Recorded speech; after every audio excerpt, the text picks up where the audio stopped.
Welcome to the Emerging Civil War podcast. I'm Chris Mackowski, and joining me today are two of my very favorite folks to chat with, Jonathan Heckman and Jonathan Noyalas. One good John deserves another. So, hello, fellas. How you doing? Great. Doing well. How are you? I'm doing well. I'm doing well. So, John Heckman, the tattooed historian, is really kind of the reason we're chatting today because he posted something that I thought was really interesting on his own channel, where he's talking about the ethical studies of war. And I wanted to bring Jonathan into this discussion because as someone who has to teach that sort of thing to the next generation of historians, there's a big responsibility there. So, maybe, John, if we could start with you and maybe just share with folks what your statement was, and then we'll kind of talk about how we're circling the topic today. Sure. Yeah, I'm really happy to talk about it. This is something that my PhD supervisor and I kind of brainstormed because I like to lay the groundwork of my presentations. Usually, when I'm going to in-person events or I'm leading a tour, I want people to know kind of my position as a researcher and a historian and as someone who's leading a tour. And I thought about it for a long time, and we decided I should probably come up with a conflict studies ethical commitment statement. I know it's a long term for it. I couldn't come up with anything shorter. I was looking for a cool acronym, and it didn't work. So um, I I often thought about how up here, also in Ontario, we do a lot of land acknowledgements based on the area that we live in and who was here previously and the unceded lands and such. And I thought maybe I should do something like that. In addition to that, talk about this kind of commitment to ethical uh, understandings of conflict, so I can start my presentations off in a more professional way, and the audience knows what to expect. So I wrote this in a blog post on Substack, and I made it open access for everyone to use if they so desire, with proper attribution. And I hope that others may consider the words, and I'm sure we're going to consider some of it today on this program. But it goes like this. As a conflict scholar, my work is grounded in critical examination, not reverence. Scholarship on war must never serve as an endorsement, but rather as a critical study of its profound impact on nations, societies, and the individuals who endure its consequences.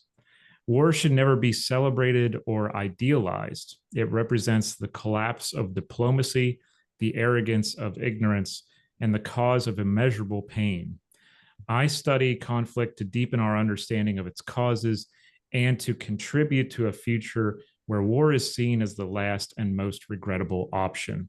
In remembering those who have served, I commit to honoring their sacrifices by advocating for a future where peace is pursued with wisdom, knowledge, and unwavering resolve. So I came up with that one day, and I thought that might stick. So I went with that. Now, you say you came up with that one day, but my guess is it's been something that's been going on in your head for a while prior to that. Yeah, I definitely have been thinking about my own position as a historian for a long time, especially when we talk about things like military history. You don't want to embellish things, you don't want to sugarcoat what war can do, what conflict in general can do and does do to people involved and those not even on the front line.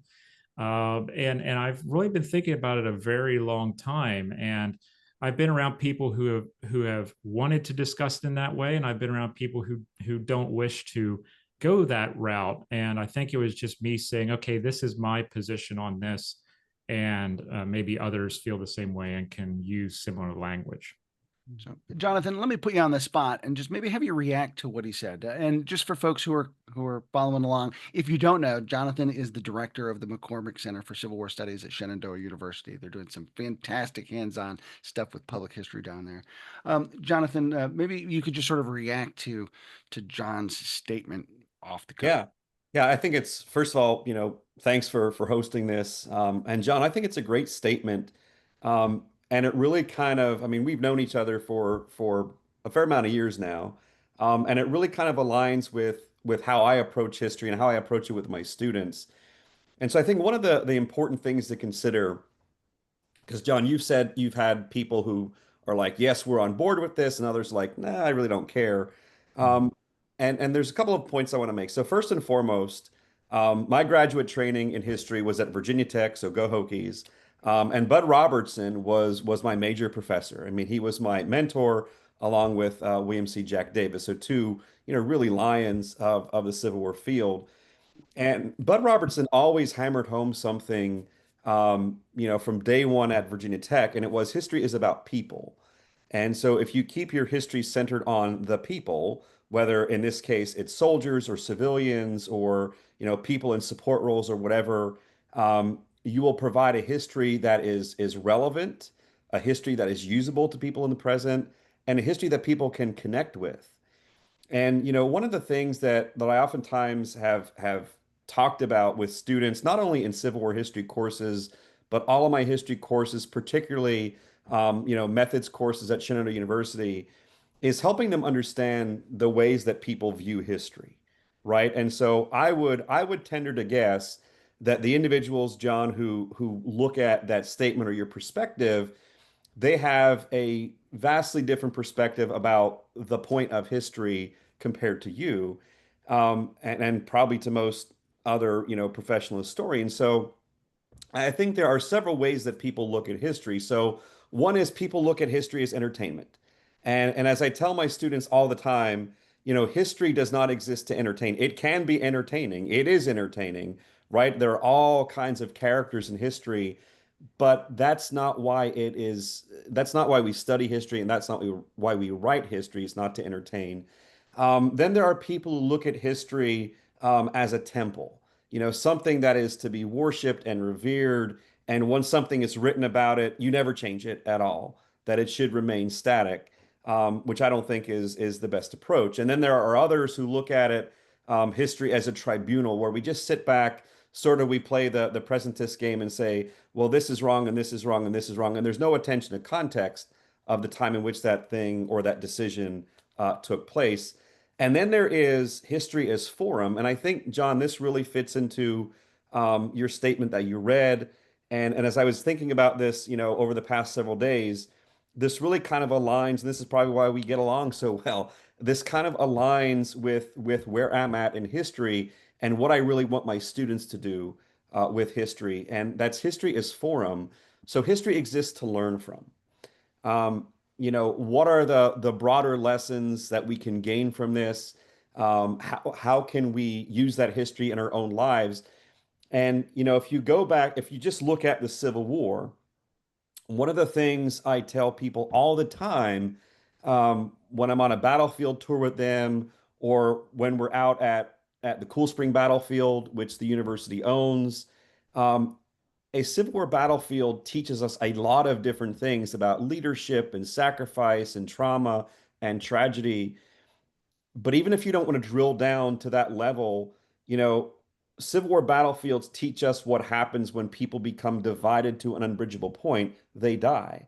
And so if you think about, your statement, war is that ultimate last resort, those are the types of things that I think all historians should be considering when they're writing about conflict and they're writing about battle. What are the broader, bigger lessons I can take away, and how can I use this nowadays? Yeah, that idea of having a usable history, which of course always creates that danger because people like to cherry pick their usable history too.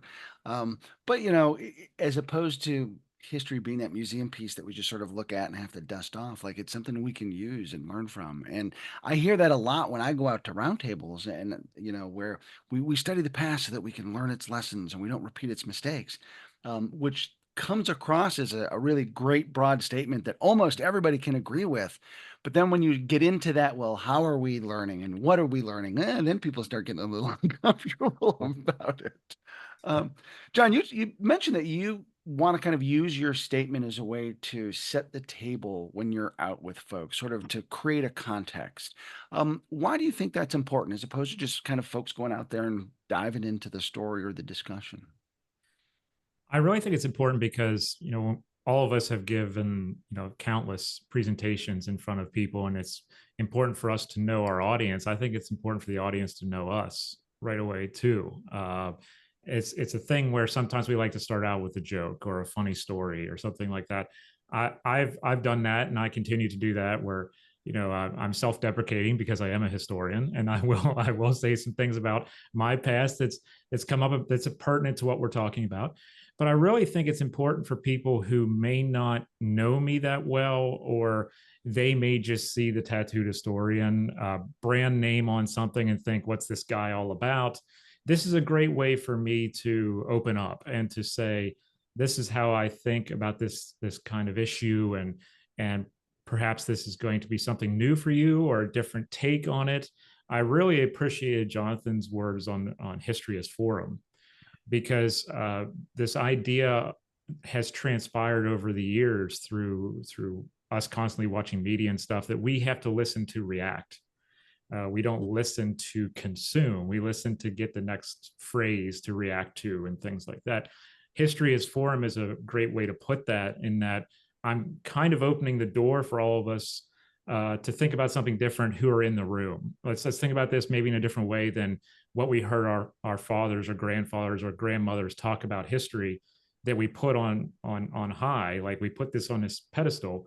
Well, let's think about it in a different way, because once conflict ends, does it really end for those who were involved? And what does that mean? So is that trauma still moving on through generations? That's the kind of things that I really love to have open discussions with people about, who are in the audience or who are in the classroom when I'm teaching students, because I want them to realize that you can have that conversation with me, and we should have that conversation, and we should discuss these broader issues, not just what we read last week or saw in the newspaper or saw online. And I think that kind of a statement might be this, it might promote this idea of accessibility. Like, I'm putting myself out there and I'm saying, this is who I am, this is what I believe at my core, this is why I research this. I often say I research history of conflict like a scientist researches cancer. It's not because I like it. It's because I want to understand why it's occurring and maybe help in the future to stop something from occurring. And I think that's why a lot of us, tend to get along, is because we don't strike this idealistic tone when it comes to conflict. We really want to understand why it occurs and embrace that kind of idea that there is trauma, not only on the battlefield, but for generations afterwards, that obviously we're still talking about today when we look at local monuments and we're looking at other things. That's part of this issue. It's interesting to me where you talk about how, you want your audiences, your readers, your listeners, the people who are there on the field with you to kind of know a little bit about who you are. And that in some ways sets that table. It may, in fact, be like, here's just the context, the biases through which we're going to look at things, because we all have biases as persons. Jonathan, kind of going back to your statement earlier about history being that kind of monolithic thing, having the historian as a personality to work as a lens for discussing and interpreting and challenging and engaging with that history. That's kind of a different way of the good old fashioned looking at history, isn't it? Mm-hmm. Yeah. And throughout my career, whether it's going back to my undergraduate, graduate, and my 23 years now in teaching in higher ed, I've encountered individuals who are like John, not necessarily interested in thinking about the bigger picture and the lessons, and they want to just kind of refight a battle. And that's all well and good, but it doesn't apply to everyone. So if you're at a service academy, if you're at West Point or Army War College or whatever the case is, looking at the granular level of tactics and decisions, that's all really significant and important. But to the average person coming to a battlefield site, I think John's statement is so powerful and poignant because, people are interested, yes, in the movements and all those types of things. But what I hear a lot from people who spend time with me on various battlefields, most of them, of course, in the Shenandoah Valley, is that they want a history that they can connect with. And to kind of go off on a tangent here a little bit, I often hear this popular refrain that young people aren't interested in history. right? And, how do we get young people interested in history? I think young people are interested in history because that they want a history that's usable, that they can connect with. They want a history that they can take lessons from. And, just going out on a battlefield and saying, this brigade was here and they pulled back, like that's all good and important. That's kind of, the bread and butter of what it means to be a Civil War historian. But at the end of the day, my students are always asking, okay, why does this matter? Why is this significant? And I think, broadly speaking, if history is going to continue to thrive as a discipline and there's going to continue to be interest in Civil War history, I think historians need to think more broadly about, okay, how does this apply to people in the present? What are the lessons that they can take from this? Because that's what the younger generation really truly cares about. I don't think by and large they are concerned with, well, um, if I was here at this battle, I would have made this decision. And those kind of things always drive me nuts anyway, because people are totally taking out of the equation like environmental factors and, how long these guys have been fighting and marching and those types of things. But they want something that's usable that they can connect with.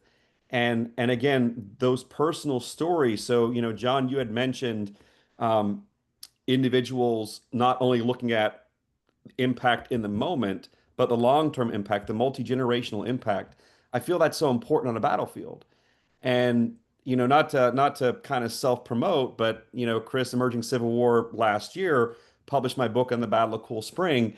And as you know, it's a history of the battle, but in a lot of ways, it's kind of like a micro history of how battle affects soldiers and families.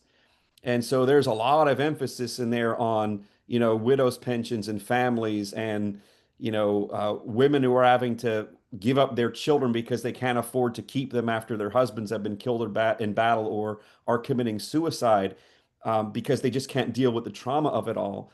And so those are the things that to me are always so important for a historian to consider. So you have to have that base knowledge, on what people traditionally think of history, just a series of facts and dates and movements and those are all important. They will never ever go away. But to me, historians need to drill deeper. The what happens, that's an easy thing to figure out, right? The what happens, but the why it happens, the how it happens, looking at broader consequences and impact and legacy, those are the things that stay and matter and really shape the world in which we live. I have to admit, I've become increasingly conflicted lately about just that surface level where people want to refight the battle, and they want someone to tell them that story in an entertaining, interesting, engaging sort of way. And to me, it's sort of like, well, what's the point? Like, and that kind of maybe gets back to that idea you mentioned earlier about history as entertainment. And to me, it's growing on a personal internal level for myself. It's making me increasingly uncomfortable because this is not something that's Yeah. entertaining. These are people whose lives were ruined, whose families' lives were ruined. And so to kind of just keep it at that level to me is getting more and more um I've even described it as obscene, like if we're just looking at this for the titillation and we're looking at people's misery and disaster for titillation, like to me, that's obscene. That's terrible. So I think, John, maybe that's why your statement resonated so strongly with me. And I think I mentioned to both of you when I was working on my book about Spotsylvania Courthouse, I really wrestled with this idea that, I don't want to be pornographic in what I write about and show, but I want to demonstrate like this was awful stuff, and here's what these guys went through their own words and experiences. So striking that balance to me, really kind of is a way that, like, John, your statement is a way I had to try to figure out how to apply those ideas on the written page, and it's something I really wrestle with, which is why I appreciated your statement so much and why we need to think about these things. Mhm.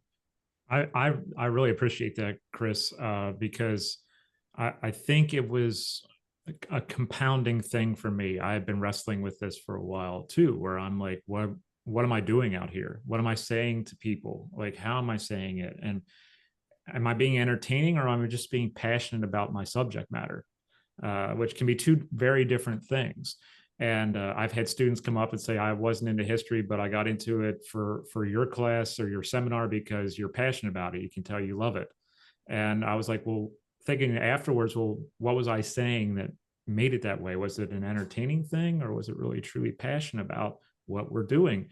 So I've been very reflective lately. And as someone who, did, historical reenacting for 25 years and someone who didn't come through academia straight through, I have those life lessons. I think it gave me an opportunity to look at the people who I grew up around as well, working on construction crews and in warehouses and thinking about how would I speak to them about where I sit on this issue before I open up to them about the research and the scholarship and things like that. I definitely see different ways of speaking about battlefields based on your work, Chris, your work, Jonathan, and others who really extend the battlefield away from the actual event and make it something more than that. And I think that's something that really needs to be embraced. It should be more than just about this one day of battle, because you all know that that lasts longer than that, environmentally and psychologically and more. So I think that's a good way to open that door. As I say, we constantly talk about accessibility, and it becomes a buzzword after a while if we don't really back it up and we really put it out there that this is why I believe it should be accessible and I should be accessible as a historian, as an interpreter, or whomever. It's kind of like you're having office hours in a way where you're like, hey, it's a free for all. Let's just have this open forum about this issue right now. And where I stand. And that may not be the proper stance for you, but at least where I am. And we can start there because I believe it's good for everyone to know what the starting line is. Mm-hmm. Jonathan, John mentions like he's got some, life experiences that have helped shape and inform this. You've got a lot of experience. How do you approach a student who's coming in 18 years old, eyes as big as pie plates? Oh my gosh, this is college. Like they don't necessarily have that sort of personal context to start thinking about these things. And yet it's something that they probably need to start thinking about. How do you approach that with them? Yeah, so I mean, the way that I approach teaching in general, so whether it's Civil War or other periods in world history or methodology, um, I kind of carry that mantra of Bud Robertson. That's really my starting point in all my classes is reminding people about history is about people, okay, and we need to have a history that's usable. And so one of the things that I really, and John, I think you kind of know this because you taught at Shenandoah for a semester, and we talked about teaching styles and approach to the classroom. I really emphasize teaching through primary sources. So students who take a U.S. History 1 survey class with me don't use a traditional textbook um, because basic facts about American history you can get those anywhere. Um, so we use a primary source reader, a compilation of documents that run the gamut of American history, and I'm always impressing upon them, don't forget about the people. Because oftentimes people, I believe, like when they come to a battlefield, they get transfixed on a map. And maps are obviously important, right? You need to understand place and movement and positions. But I think people sometimes forget the blocks that are red and blue on the map are people. And it's important to remind individuals about that. And one of the things that again to kind of go a little bit off on a tangent here, one of the things that I see not only students sometimes trying to do before they have opportunities to think about this in the classroom, but the public at large is they want to judge battle and combat in particular based on like how many people were killed, casualty totals and troop numbers engaged. And I know I've told this story to Chris and John. I think I've shared this with you that when the Shenandoah University was gifted the Cool Spring Battlefield back in 2013 by the American Battlefield Trust, there was someone who came up to me and said, I don't know why the university would want this because, Cool Spring isn't a big battle. There weren't a lot of troops here. There weren't a lot of people who died. And I'm like, wow, you are a terrible human being, cold and callous, because, about 1,000 people were wounded or killed at the Battle of Cool Spring. Like, to those people who were shot, to those people who were killed and their families, like that's the biggest moment of their lives. And I think we forget that. I think people forget that at times. And that's really what I'm impressing upon students, from day one. It's about people, it's about the impact on individuals, the soldier and families and communities. And you can't forget that yes, obviously there are these, big strategic moments in the Civil War, Antietam, Gettysburg, Shiloh. Those are all important. And yes, you need to understand that. But how people gauge the importance of an action isn't always necessarily the military or political outcome of that action. They're judging it based on the impact and the consequences to a family member. I'll put in a little plug here for Cool Spring because I think that what you guys do at that battlefield is incredible. A perfect size for a learning lab because the scope of the action is such that a student can really get his or her head around it in a way that you just can't at a Gettysburg. Which then if you can get your head around it and you sort of like look, here's what's going on, here's what's happening, and now you can really kind of drill down into those individual consequences, which then becomes that universal connection. So yeah, I think really props to you and what you do. You guys are just doing brilliant work there. So, so John, as he talks about that human scope and that human connection, that human angle, how do you bring that back into your own work? Wow. It's really interesting because I started, as you both know, and as a lot of people know, I started with 19th century history, and my work has pushed forward into contemporary issues and conflict and how we visualize conflict. And that really comes back to me as far as when I'm engaging with seminar students, especially, I'm seeing a lot of my seminar students who I also, like Jonathan, I have to go over primary sources with them. That's my primary duty as a teaching assistant. I go over primary sources with them. I really see them acknowledge that, we are all people with our own flaws. So the people in the past must have had their own flaws and they must have their own thoughts and feelings on things. And we have to come to grips with that in our life. And we have to come to grips with that in the past.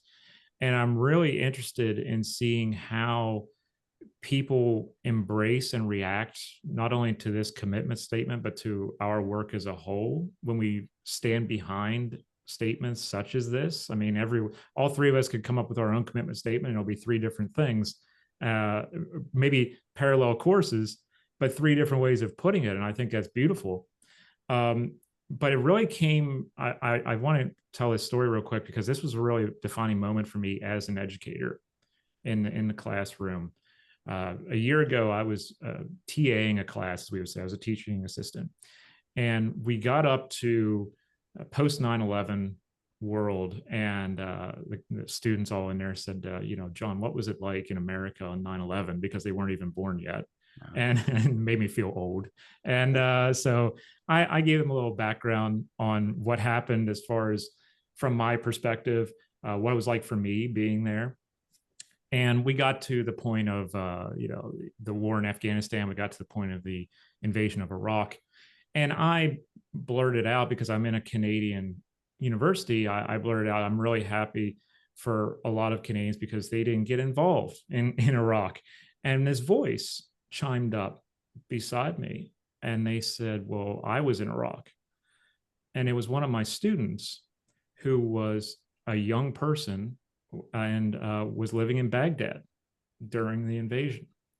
And I left her just take as much time as she wanted to tell her story. And it was a very traumatic story, and she told it, and the whole room went quiet. And I thanked her very much for sharing that, and said that I was very proud that she felt like she could do that in my classroom. And she's always welcome to say her piece when it comes to that. And it really was a defining moment in my life, because I can't do that with someone who was in the Civil War. Yeah. I can't do that with someone who's in the First World War, but I could do that with someone who's in a contemporary issue. And that really got the wheels turning with me, because for decades it had been the American Civil War. And now I'm doing a dissertation on more contemporary issues. Well, now I have to talk with people who are facing that trauma head on.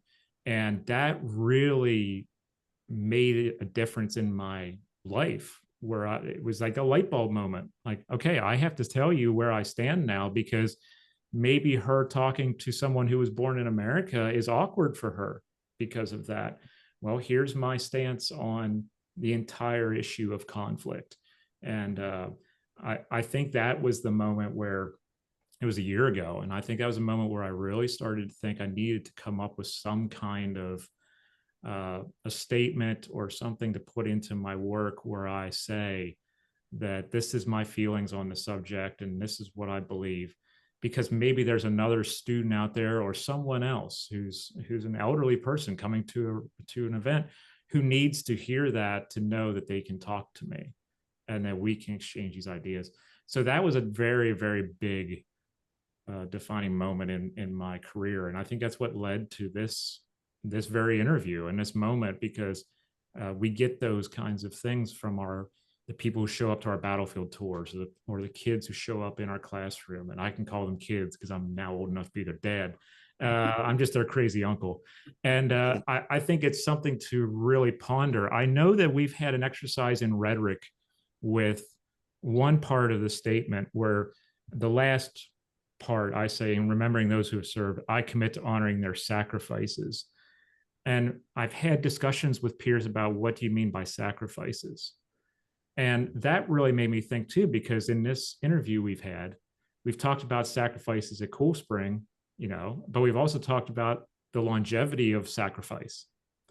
And so that starts to have a whole new wheels turning event in your mind, where you're like, what do I mean by sacrifice?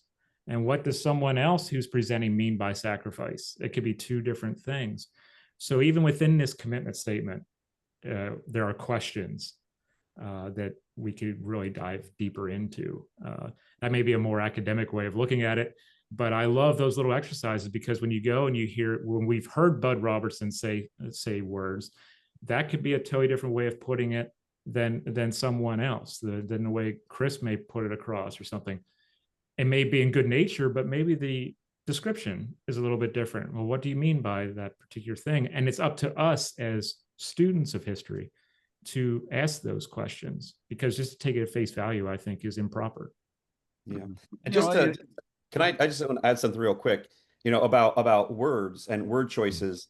Um, going back to the Civil War sesquicentennial, I served on different committees in the Shenandoah Valley, and I remember going into some of those initial meetings, and they're like, "Oh, it's a sesquicentennial celebration." I'm like, "We cannot use the word celebration. Massive amounts of people died as a result of this. We should not be using that word. It should be commemoration." And so, sometimes I don't think people, do it intentionally. I think it's accidental, but those word choices, they really matter, because they carry, very deep and powerful meanings about what you're trying to convey.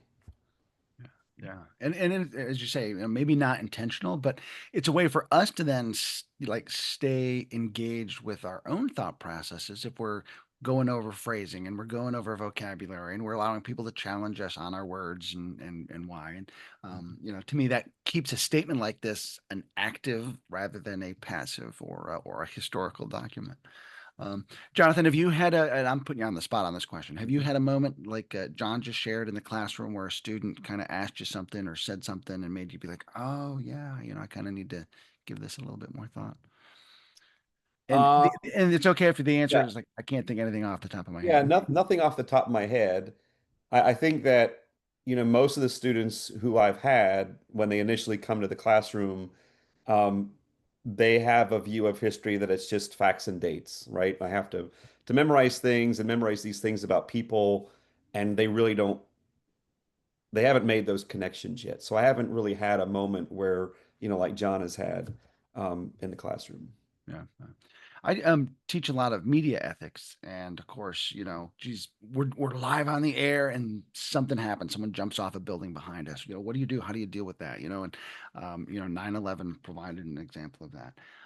And so you find yourself on the spot, often live, in really challenging situations. And I tell my students that you can never anticipate what those situations will be or what the specific moment might be. But by having thought about your values and what's important to you ahead of time, it will help you better react in the moment. And that can then sort of guide the decision making that you go through as you then continue to kind of carry out what you're doing, or covering the story, or following what's going on.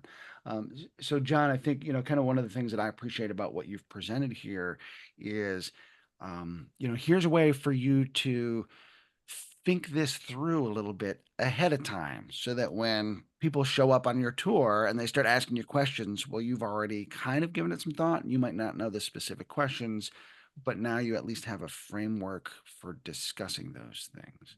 Am I right on that? I appreciate that, and I appreciate the fact that you point out that it's a living document. We can have ways of maybe considering rhetoric in new ways, based off of, be like, oh, I wouldn't use that word in that way, but maybe I would use it in this way. And I think that when we give tours, or when we're working in a classroom environment, or going to a Civil War roundtable or wherever, it's a living moment, and we can kind of adjust sometimes, where we're like, oh, that didn't pop with the crowd, let me try this. That didn't really connect, let me try this.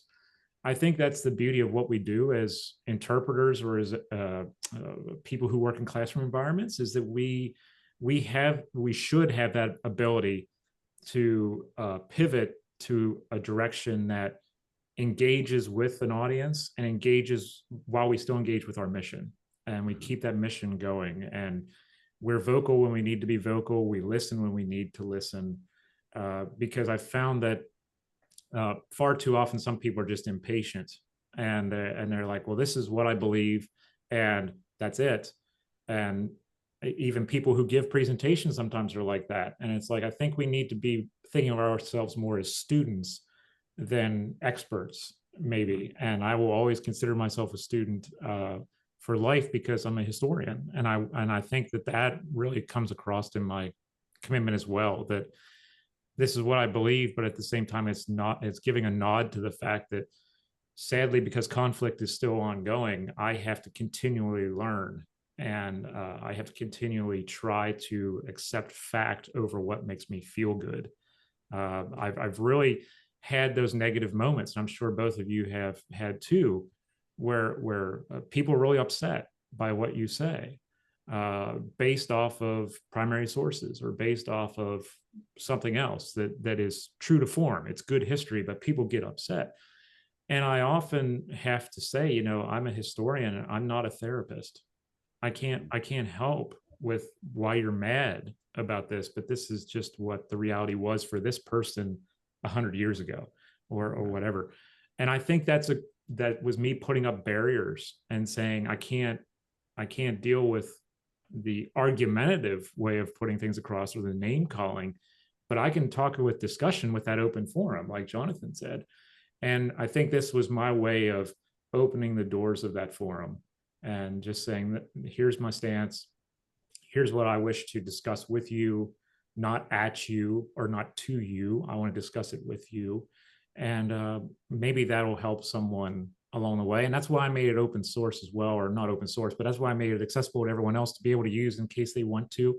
If they believe similarly, it could be something that they could say, hey, I have this commitment statement that I wish to read out. And, I want to make it available for other people to be able to do that, because maybe they feel similarly, and maybe they want to set a similar tone.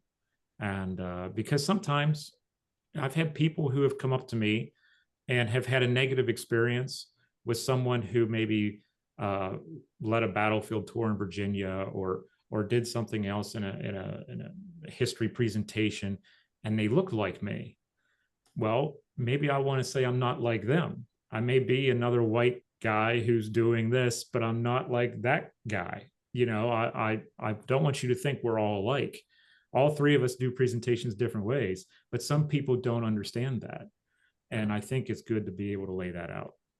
Yeah. Jonathan, how do you think about kind of helping your students work their way through thinking about some of these ethical issues? I know Yeah. you talked earlier about, coming back to that idea of people, but like that idea that, like, give this thought ahead of time Mhm. before you end up finding yourself in the hot seat and not knowing how to react. Yeah, that's a great question. So one of the courses I teach at SU is called Interpreting Civil War Sites. So it's a class specifically focused on, doing public history at battlefields and, museums and historic houses and those types of things. And so, I'm a firm believer in giving students the opportunity to have to be experiential learners, basically. So giving them the opportunity to go out and to do the history, to develop tours, to write wayside markers, those types of things, so that they can make mistakes in the classroom, or have the opportunity to refine their thinking within the classroom. And so, aside from assigning, different readings, one of the books that I assign in that class, it's a real small volume, but I think very poignant. Kevin Levin edited it, about, interpreting Civil War sites and historic places.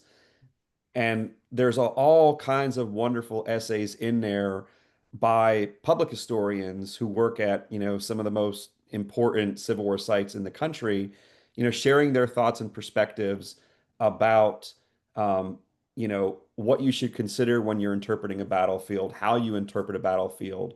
There's another book, Sacred Ground, that I use as well, which again, kind of gets back to this notion of, when you're dealing with so much carnage on a battlefield, um, how do you tell that story in a way that's meaningful, not in a grotesque way where it looks like you're celebrating, all the destruction that happens, but how can you do it in a meaningful and sort of connecting way? And so, over the years, I've had a lot of great discussions with my students about, um, what is an ethical way to interpret a battlefield? What is an ethical way to handle some of these really difficult stories of death and destruction and families being torn apart and those types of things? And um, I'm always making certain, kind of the final project in this course is for them to develop a tour. And we actually go out, and it usually centers around Winchester and Frederick County, Virginia, because that's where we're located. Um, but then they have to actually go out and give a stop on that tour to the class. And so it gives them an opportunity to, again, kind of have that real world experience. But there are criteria as they develop the tour. And again, it can't, it's obviously it's the what happened is important. Why does this place matter? But it's again thinking about, how can I tell this story in a responsible way?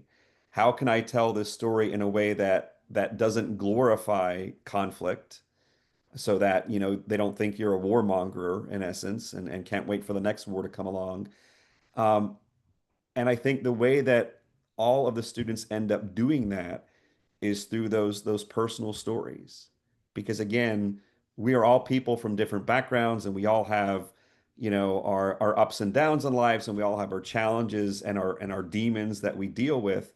Um, but telling history through the perspective of people, and I mean average, ordinary, everyday people, that allows you, I think, for the historian to connect with the visitor to that site.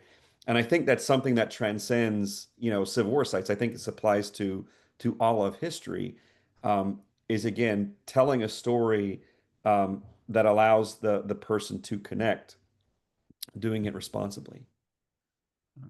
So, one of the things I'm hoping that this podcast will do is help our listeners start thinking about these things for themselves. John, let me start with you.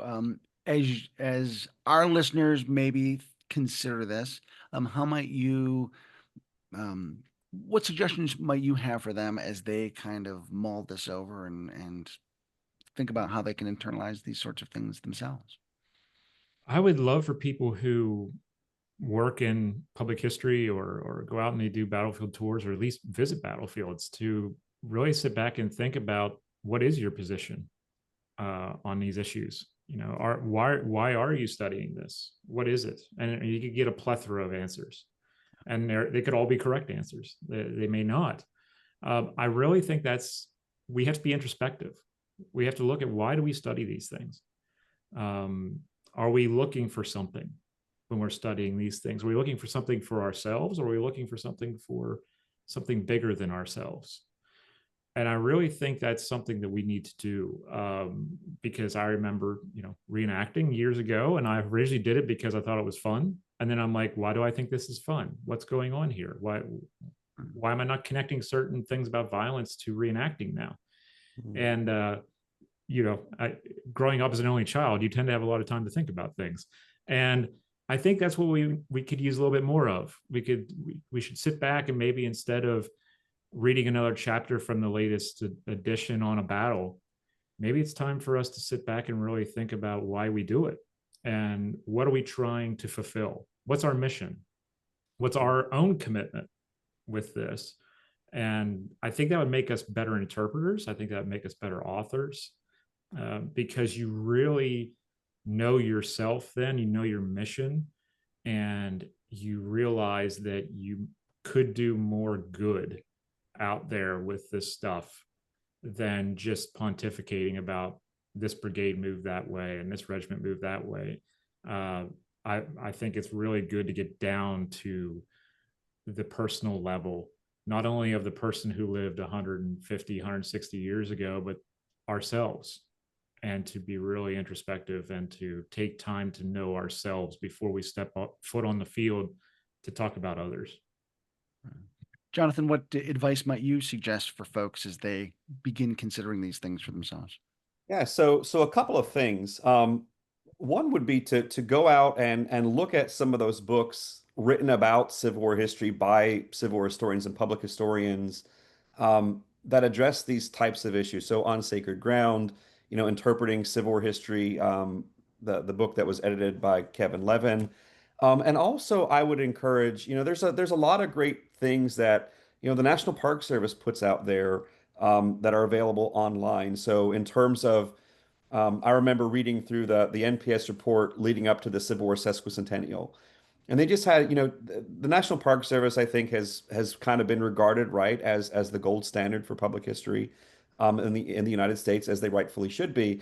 And there's all kinds of wonderful thoughts and perspectives in that NPS document about the sesquicentennial, planning for the sesquicentennial, about how, the Civil War and all the complexities of it should be approached, at historic sites. And I oftentimes draw on that own document, when I'm teaching or thinking about, interpreting history at Civil War sites. The other thing that I would encourage people to do, um, is to read some of the books in the Emerging Civil War series. And so one of the things that I love about that series are the appendices to the books, right? So you have the book that tells the story of the battle or the campaign, but oftentimes those appendices are filled with, some very thoughtful commentary about, how you should approach a Civil War battlefield or battle. There's a section in my book on Cold Spring in the appendix where I kind of talk about, how a smallish battle like Cool Spring, what it can reveal about some of the broader lessons of the war, and thinking about, the way that we approach history and the importance of looking at history from the perspective of average, ordinary individuals. So I think, John is 100% correct that, you know, just take some time and think about and read other thoughtful pieces by historians who work in the field and understand how they think about it. Because history is not just about what happened, right? It's about why it happened, how it impacts us in the present. And there's a lot of great and wonderful things out there. And also to even kind of expand beyond books related specifically to Civil War interpretation and things that are available online through the National Park Service, there's a lot of great, just broader books out there about history in general. And so this is a textbook I use in my historic methods class. It's called The Pursuit of History, written by John Tosh, and it's in a I think it's in its seventh or eighth edition now, published by Routledge, and it really is a thoughtful book about the evolution of history as a discipline and how you think about history as a discipline and the ways that you could approach its usefulness and how you deal with those types of ethical issues. And so that's why, Chris, you had asked me earlier, about students and, what's it like when they first come to Shenandoah. And to me, where I start to see the major transformation in students thinking more deeply about history and why it matters and how to do history in a responsible way, is after taking that practice of history class with me and after reading that book. And then they, get into the public history classes and the interpreting history classes. Um, and that's really where they start to build that set of values, just like you have your media students. You can never be prepared. Even, think about our experiences giving tours and talks. You can try to prepare for questions. And I always encourage my students to do this, right? So think about questions and think about things that the audience or group might pose. And that usually does a pretty good job of preparing you. But sometimes there's stuff that's just like, wow, I wasn't anticipating that.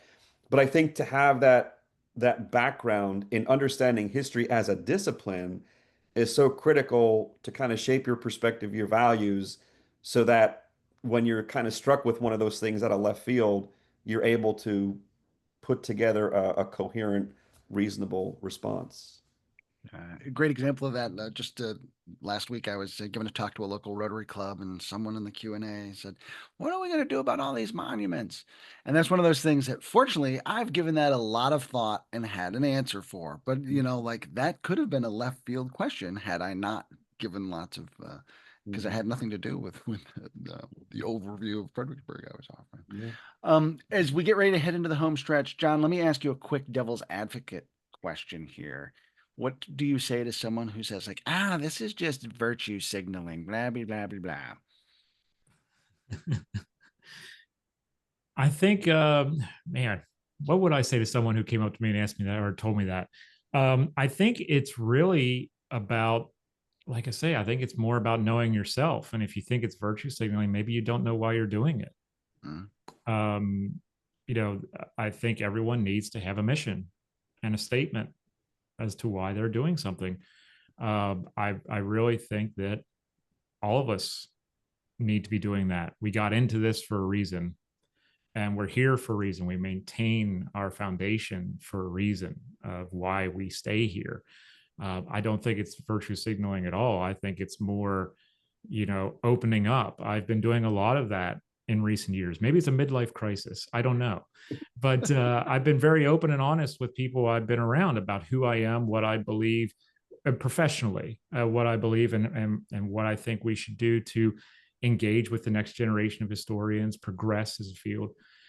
So obviously I don't see it as virtue signaling, but I really would be interested into why someone would think it would be when they themselves have their own commitment and their own mission statement. And then could I say then that that's virtue signaling? I think that we could all question each other's motives, but if we really look at what we're doing, are we providing positive results? Are we making a difference with our students? Are we accessible? Are we people of our word? When we say we're going to do something, we're going to do it. I think that's more important than maybe just looking at my work or someone else's work as strictly being about that commitment statement. That's just your hors d'oeuvre. That's just the appetizer. We need to get to the meat of what's going on here, and that needs to speak more volumes than just the opening line. Yeah. I wasn't setting us up for this, but I sort of think it is like more like value signaling. And yes, the signal is part of the purpose, because I want us to be able to talk about these things, right? Which I That's commend true. you for, I really love it. So, as we get ready to wrap up here, any final thoughts, Jonathan? I'll start with you, and I'll let John have the last word for, since he got us kicked off here. Yeah, I think it's just important for people to first and foremost go back to the question that you posed to John. Um, if someone came up to John and challenged him, I think it's important to basically ask that person, okay, how do you view history? Right? So just kind of getting them to step back. Is it a temple? Is it a forum? Is it a tribunal? Is it for entertainment? And I think it's really important for people to understand why history exists. And, I think professional historians, public historians, um, we all do it because history, yes, there are different things that pull us to it, but the thing that keeps us coming back, the thing that keeps me going into the classroom, year after year after year, is I believe there is value there. I believe there are lessons that can be learned.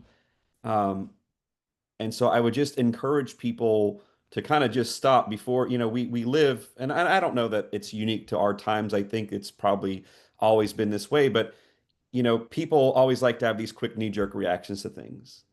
And people necessarily aren't thoughtful and sit back and contemplate. And so I think that's so critical, right?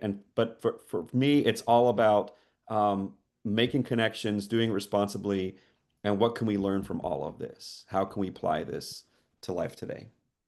Very good. John. I've been studying a lot of a guy named Paul Virilio. And Chris, you may know a little bit about Virilio. He's a media guy, and he talks about information and the speed at which we get information. And he said, we're living in a world where the speed of information has exceeded the speed of thought.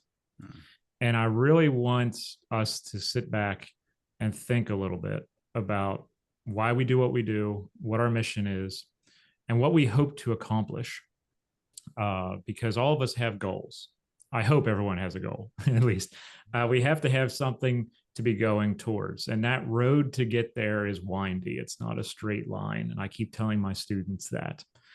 And I think that we need to remember that we don't wear a black robe. We're not judges of those who came before us. We're just trying to study why they did what they did.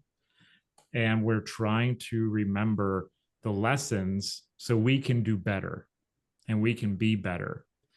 I've found that a lot of people, myself included, sometimes we put our ancestors on a pedestal and we say that they're this bright light that we need to go towards. Well, I think we can do better based off their lessons. We all have our own flaws and things that we wish to overcome in our own lives, our demons, as was said earlier, that we wish to overcome or we wish to fight. They did as well. And we can learn from them about that. And I think that when we talk about conflict, something that is so sadistic as war and conflict in general, I think that we are so heavily trained to immediately take a side based off the speed of information that we lose the thought process behind why are we taking a side? What are we doing? Why do we just do that? Even in history, people will take sides. And it's not just because of who their ancestors are, maybe it's political, maybe it's religious or cultural. I think we need to really be able to look at ourselves as historians or as students of history or as just people who like to go on battlefield tours or go to the museums on the weekends. Why are we doing what we're doing? And what is our overall goal? And if it's all about us, like personally, if my goal is all about me, then it's the wrong goal. We need to be bigger than ourselves. And we need to understand that this is a communal effort. It is a forum when you really think about it, or at least it should be a forum. We need to get back to that. And I'm really a big proponent of making history a communal experience again, not just something that we scroll through on social media. Yeah. So great ideas, guys. I really appreciate the chance to chat with you both. You've given me lots to think about. I'm going to go back and re-listen to this conversation and keep thinking about it. So thank you both. Jonathan Noyalas, John Heckman, thank you both for being with us today. Thank you, Chris. So, I'm Chris Mackowski for the Emerging Civil War podcast. We'll see you online and on the battlefield.